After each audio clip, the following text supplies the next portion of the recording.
জাতীয় সংসদের সংরক্ষিত মহিলা আসনে নির্বাচনের প্রস্তুতি নিতে শুরু করেছে নির্বাচন কমিশন।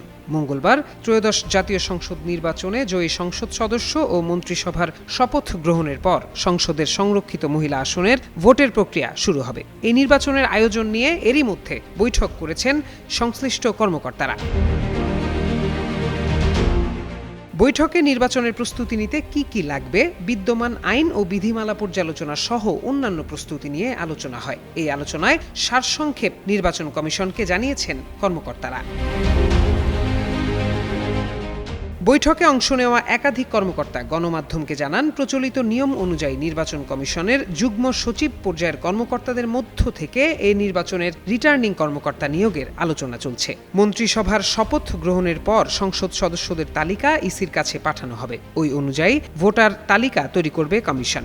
আমার একান্ত এই ভুবনের সঙ্গী হয়ে থাকে শুধু স্টেলা।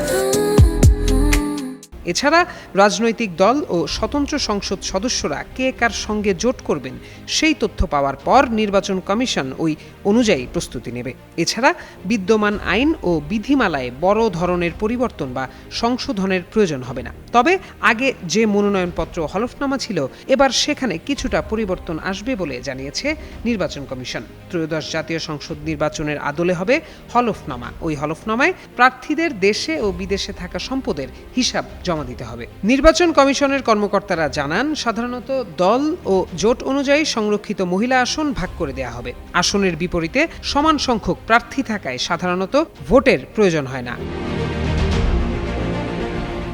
ত্রয়োদশ জাতীয় নির্বাচনের ফলাফলের ভিত্তিতে সংসদ সদস্য অনুপাতে বিএনপি ও মিত্র দলগুলো ৩৫ থেকে ৩৬ জন মহিলা সংসদ সদস্য নির্বাচিত করার সুযোগ পাবে। আর জামায়াতে ইসলামীর নেতৃত্বে ১১ দলীয় জোট থেকে ১৩ জন সংরক্ষিত মহিলা সংসদ সদস্য হিসেবে নির্বাচিত হতে পারবেন।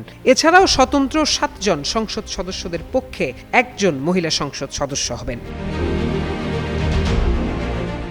আসন্ন রোজার মধ্যে এই নির্বাচনের তফসিল ঘোষণার পরিকল্পনা করছে ইসি। এই বিষয়ে জানতে চাইলে নির্বাচন কমিশনের সিনিয়র সচিব আখতার আহমেদ যুগান্তরকে জানান, জাতীয় সংসদের সাধারণ নির্বাচনের পর সংরক্ষিত মহিলা আসনের নির্বাচন আয়োজন করা ইসির সাংবিধানিক দায়িত্ব। সেটির প্রস্তুতি নেওয়া হচ্ছে। খুব শিগগিরই সংরক্ষিত মহিলা আসন ও সংসদের দুটি সাধারণ আসনের তফসিল ঘোষণার পরিকল্পনা নেওয়া হচ্ছে বলেও জানান তিনি। প্রত্যয় দাস, যুগান্তর নিউজ।